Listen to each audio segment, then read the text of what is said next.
नमस्कार, चर्चा में आपका स्वागत है। मैं हूं रमा त्यागी। वन नेशन वन इलेक्शन पर बिल के लिए राज्यसभा और लोकसभा द्वारा जेपीसी को भेजने का प्रस्ताव पारित किया गया और जेपीसी को ये विधेयक भेजे भी गए। एक देश एक चुनाव से जुड़े विधेयक जो हैं जेपीसी को भेज दिए गए हैं और आज हम चर्चा में बात करेंगे इसी पर। एक लंबी जद्दोजहद के बाद, एक लंबी राजनीतिक रस्साकशी के बाद ये कदम उठाया गया है, तो क्या इसे कह सकते हैं इस दिशा में अगला कदम क्या होगी, आगे की राह और क्या आएगा बदलाव। तो चर्चा में आज हम इसी पर चर्चा करेंगे, इसी पर बातचीत करेंगे अपने खास मेहमानों से भी। लेकिन आपको ये बता दें कि एक देश एक चुनाव जो कि जेपीसी को भेजा गया है, ये है क्या, इसके अंदर प्रावधान क्या है और किस तरह से इसमें जो है एक बदलाव आने की बात कही जा रही है।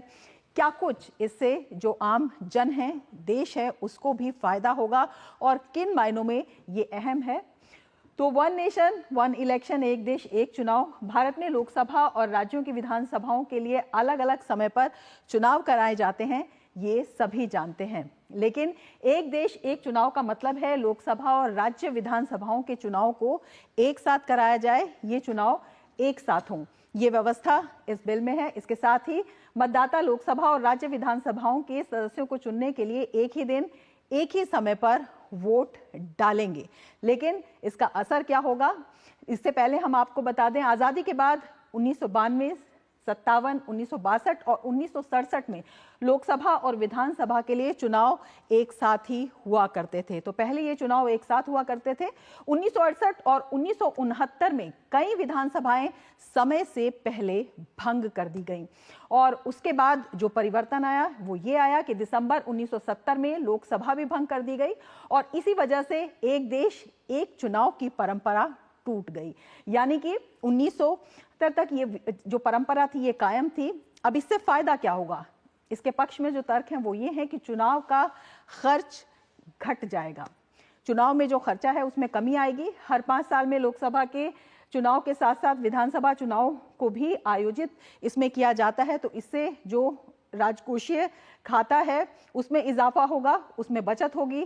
देश में हर साल अलग अलग समय पर विधानसभा चुनाव होते हैं, तो उससे जो खर्चा होता है, जो उससे तमाम प्रशासन पर, मशीनरी पर, उसमें जो है बचत का प्रावधान ये जो बिल है वो करता है। इसकी जिम्मेदारी भारतीय निर्वाचन आयोग की होती है, तो इसीलिए कहा जा रहा है कि इसमें जो राजकोष की बचत है वो एक अहम फैक्टर इसके अंदर आ जाता है। इसके साथ ही अगर एक समय पर जैसे चुनाव होते हैं और उसमें हम न केवल राजकोषीय खाते की बचत होती है बल्कि जो संसाधन हैं उनकी भी बचत होती है, क्योंकि देश भर में फोर्स से लेकर विभिन्न सरकारी कर्मचारियों की भी इसमें ड्यूटी लगती है और उसमें भी जो है काफ़ी जो कामकाज है वो देश का प्रभावित होता है। तो अगर एक साथ ये चुनाव होते हैं तो उसकी भी बचत होगी। तो एक बड़ी संसाधनों की बचत का भी जो प्रावधान है वो इस पूरे प्रोविजन में है और इसीलिए इसे कहा जा रहा है कि ये होना चाहिए और ये परंपरा जो है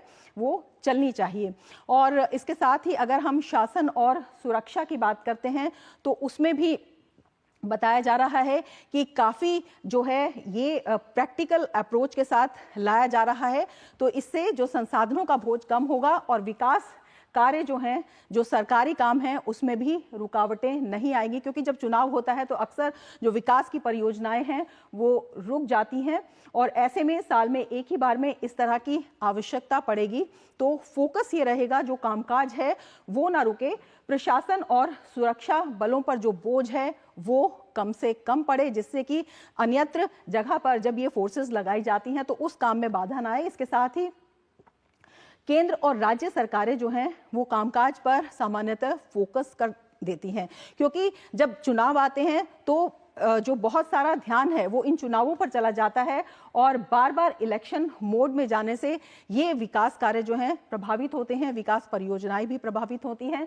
तो उसको दूर करने के लिए ये एक अच्छा प्रोविजन है। साथ ही विकास के कामों पर जो है वो ध्यान इसमें ज्यादा जाएगा, राज्य का भी और केंद्र का भी। साथ ही चुनाव के समय में जो राज्यों में आचार संहिता लागू हो जाती है और उसके वजह से ये जो परिणाम होता है, जो हम विकास कार्यों की बात कर रहे हैं वो इसमें लगातार चलेंगे और वो अनवरत चलेंगे। विकास की यात्रा, उसमें कोई बाधा नहीं आएगी और जो परियोजनाएं हैं वो भी निर्विरोध रूप से चलती रहेंगी विकास की परियोजनाएं। तो ये अपने आप में एक बहुत अच्छी अवधारणा के साथ जो इसके पक्ष हैं उसमें ये लाया जा रहा है। और एक देश एक चुनाव जब होता है तो उसमें इस तरह से नहीं होता है, एक ही बार पूरी फोर्स लगती है। और साथ ही ये भी कहा जा रहा है कि जो वोटर्स की संख्या है वो भी बढ़ेगी, क्योंकि बार बार चुनाव होते हैं तो कई बार वोटर के दिमाग में ये आता है कि नहीं चलो इस चुनाव में नहीं, हम अगले में चले जाएंगे, अभी तो हमने वोट किया था।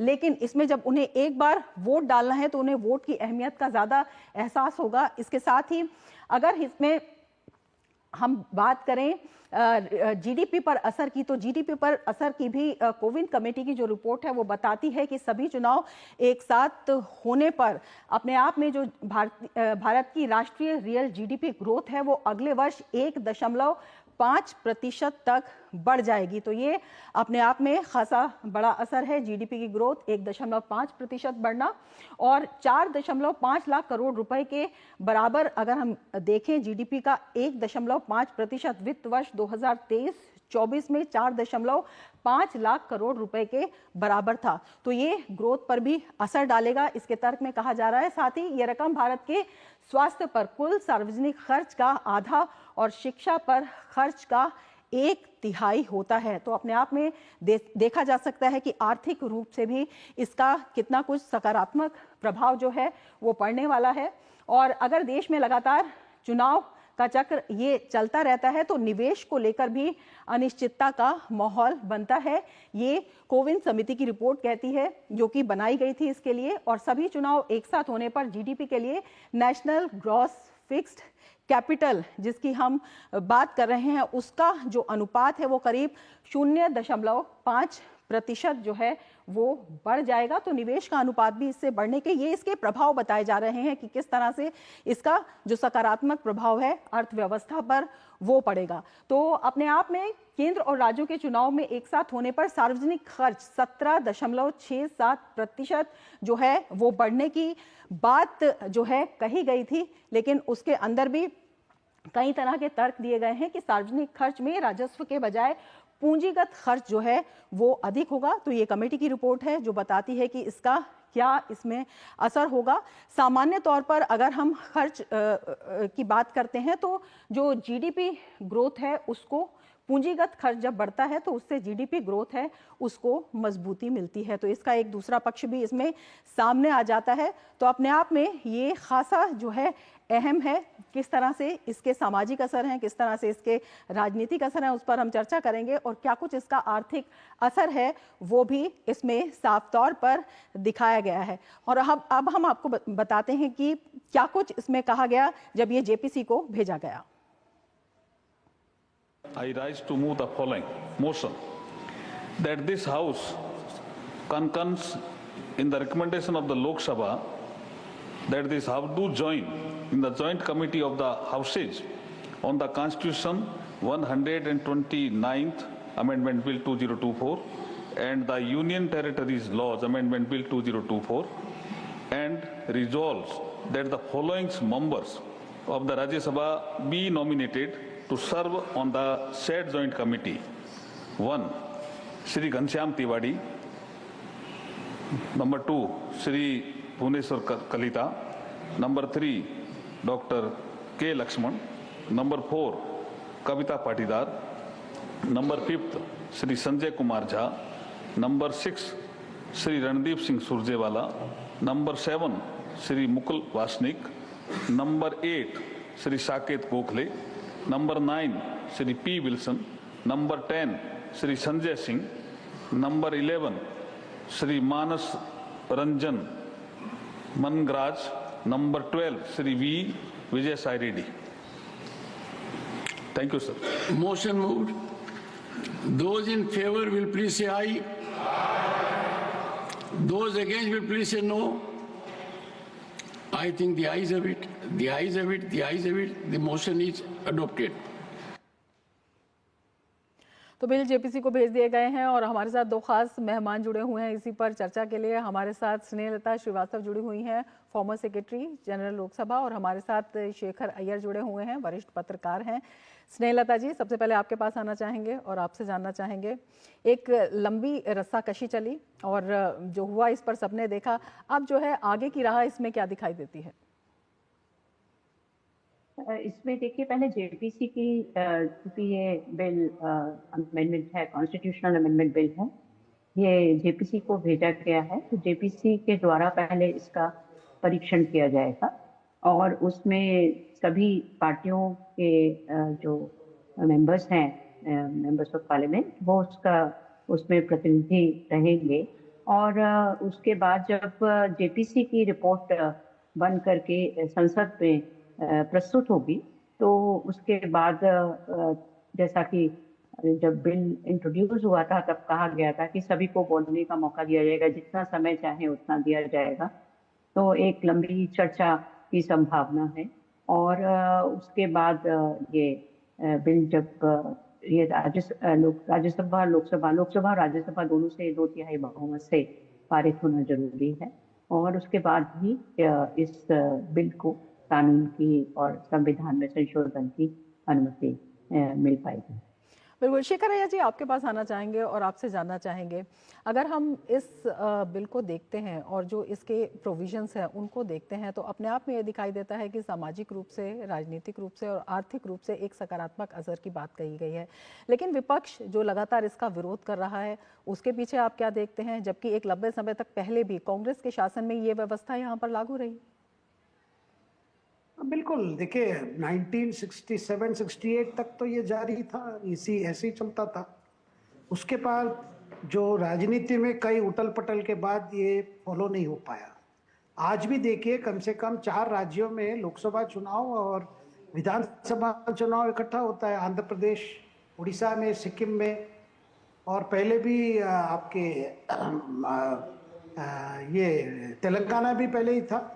उसके बाद वो थोड़ा एडवांस कर लिए थे केसीआर। और ये कहना, देखिए मैं तो मानता हूँ कि विपक्ष ने इस पूरे ये जो प्रपोजल है इसको उन्होंने अध्ययन नहीं किया है। उनको लग रहा है क्योंकि बीजेपी सरकार इसको ला रही है, हो सकता है इसमें कुछ ऐसा हो जिससे बीजेपी को फायदा मिल रहा है, इसीलिए तो वो ला रहे हैं। ऐसी सोच में एक प्रकार से उनको एक डर पैदा हुआ है कि क्या ये हमारे लिए डिसएडवांटेज है।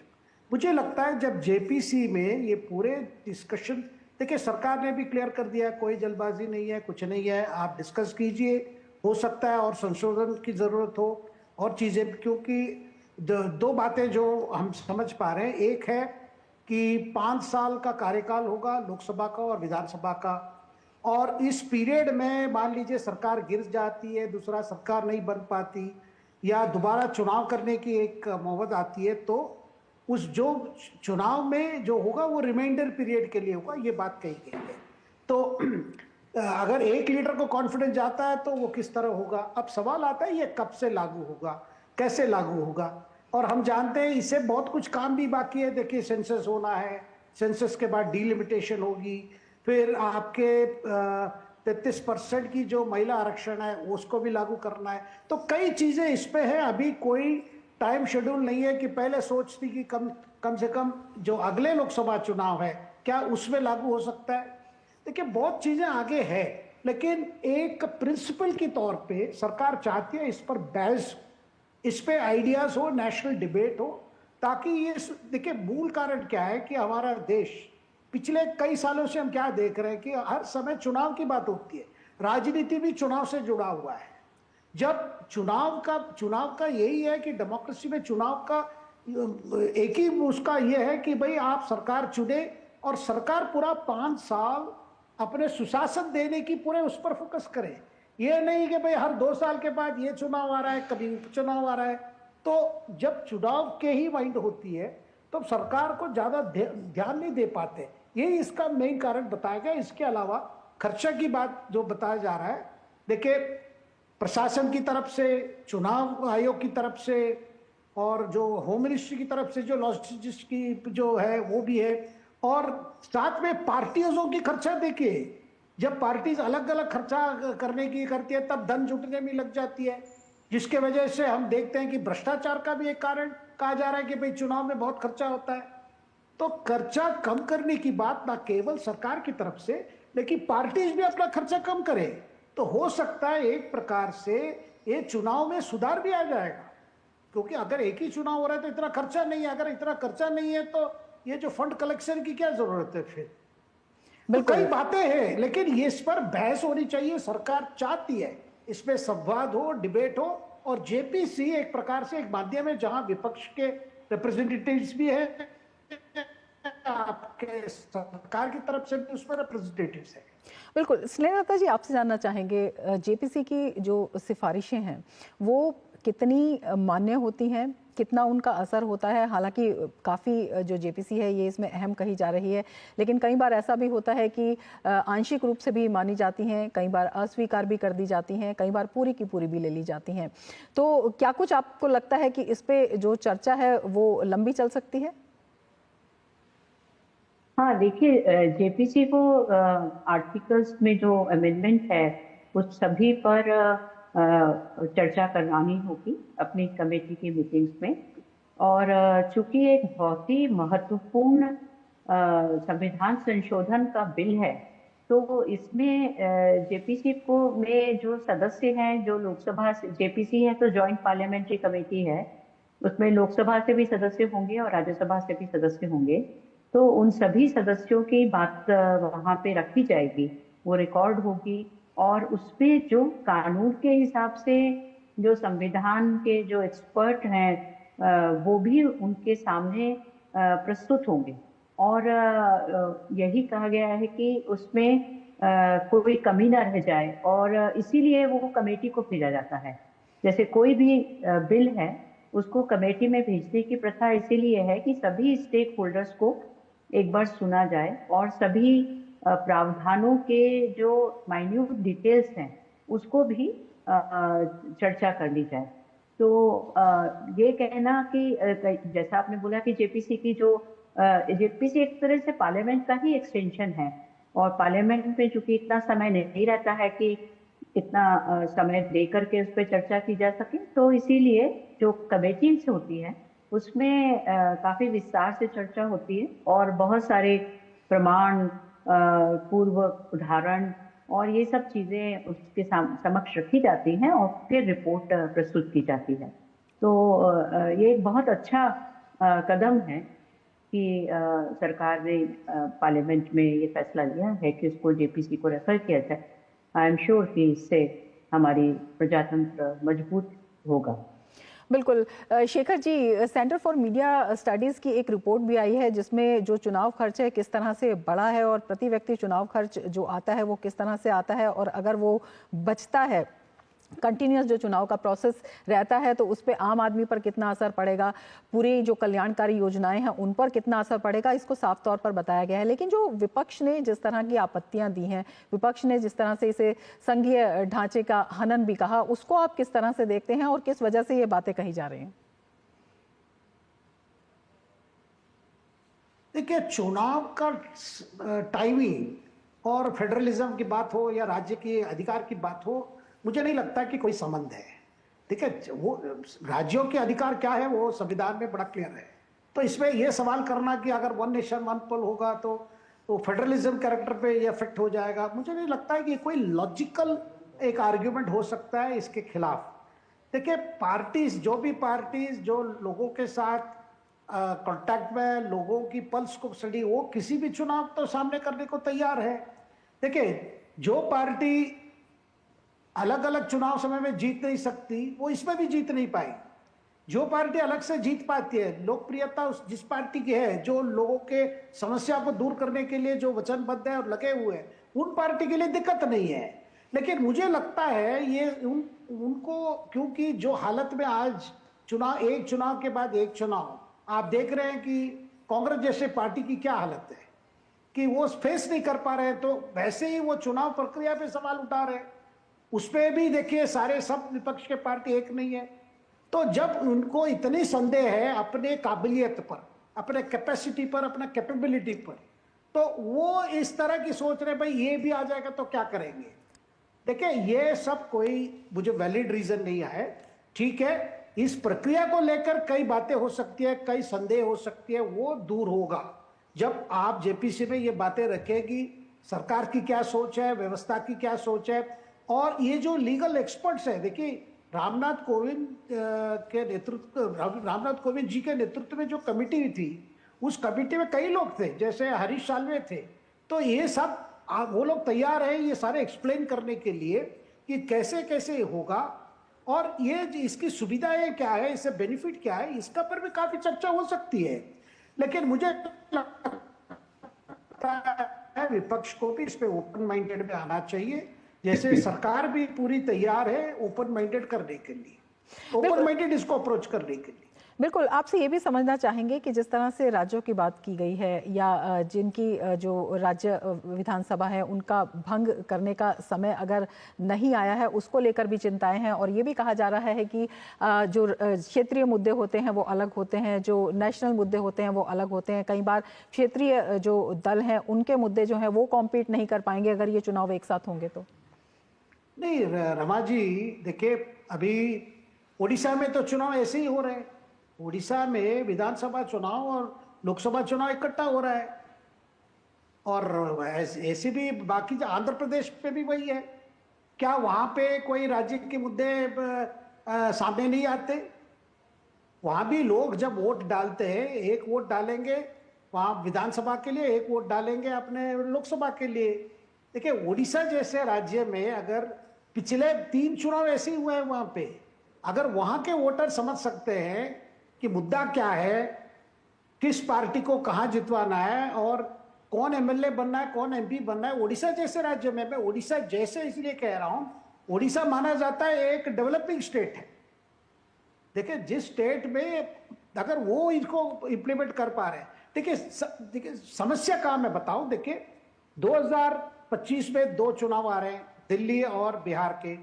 2026 में यानी 2026 में आपको असम, तमिलनाडु, बंगाल, पश्चिम बंगाल, केरल, तमिलनाडु ये आ रहे हैं। अब इनको लगता है कि भाई हमें 29 में मान लीजिए एक वन नेशन वन पोल होता है, तो वो कहेंगे भाई हमारी तो 3 साल कार्यकाल पूरा हुआ है, तो 2 साल का क्या हुआ, वो कैसे एक्सटेंड हो सकता है। बातें आएंगी कब इंप्लीमेंट करने का, कब से कट ऑफ रखेंगे, कब से आपके होगा भाई इस साल से शुरू होगा, या देखिए तभी शुरू हो सकता है जब लोकसभा चुनाव या 2029 में या 2034 में, इस तरह की बातें हो सकती है। भाई टाइमिंग कब करें, इससे पहले जो चीजें होनी है जिसकी मैंने जिक्र किया था, डिलिमिटेशन, विमेंस कोटा, ये सारी चीजें भी है। तो एक लंबी प्रक्रिया है इसमें, और ये कॉन्स्टिट्यूशन अमेंडमेंट है, तो आपको 2/3 बहुमत चाहिए इसको प्रेजेंट एंड वोटिंग हाउस के में भी, दोनों हाउस में। इसके अलावा आपके राज्यों में भी, ये राज्य में भी पालित होना है। इसका मतलब एक लंबा बहस और लंबा संवाद अवश्य होगा इस पे, और सरकार बार बार कह चुके हैं भाई इसमें कोई स्नेहलता जी, आपसे भी इस पर टिप्पणी लेना चाहेंगे, क्योंकि ये जो संशोधन है इसे राज्यों और केंद्र शासित प्रदेशों की जो सरकारें हैं और प्रमुख राजनीतिक दल हैं उनसे भी अनुमोदित इसको कराना पड़ेगा। तो ये अपने आप में किस तरह का आपको लगता है कि ये जो लंबा समय आएगा ये भी एक चुनौती की तरह देखा जाना चाहिए? नहीं, वैसे तो मैं समझती हूँ कि यदि वो जेपीसी में थ्रेडपेयर डिस्कशन करके रिपोर्ट आती है और उसमें जो सभी पॉलिटिकल पार्टीज के कंसर्न्स को अगर एड्रेस किया जाता है, of course in favour of the one nation one election, तो उसके बाद राज्यों से उसको पारित कराने में ऑफ कोर्स वो समय जरूर लगेगा कि हर राज्य में उसके लिए वोटिंग होगी, विधानसभा का सत्र बुलाया जाएगा और उसके बाद वोटिंग होकर के फिर पास होकर के तब ये रियलिटी होगा। तो वो उतना समय तो लगेगा, परंतु ये सभी संविधान संशोधन जो होते हैं उसमें समय, उस प्रक्रिया का सभी सब जानते हैं और ऐसी कोई समस्या नहीं होगी। ऑफ कोर्स टाइम कंज्यूमिंग है, आई एग्री विद दैट। बिल्कुल समय इसमें लग सकता है, लेकिन जो इसकी भावना है वो अपने आप में जनहित को दिखाती हुई लगती है, और आगे क्या कुछ निकल कर आता है इस पर सबकी नज़र जो है वो बनी रहेगी। बहुत शुक्रिया शेखर जी, बहुत शुक्रिया स्नेहलता जी हमारे साथ जुड़ने के लिए और इस महत्वपूर्ण चर्चा में अपने विचार साझा करने के लिए। इसके साथ ही चर्चा में फिलहाल इतना ही, दीजिए इजाजत, नमस्कार।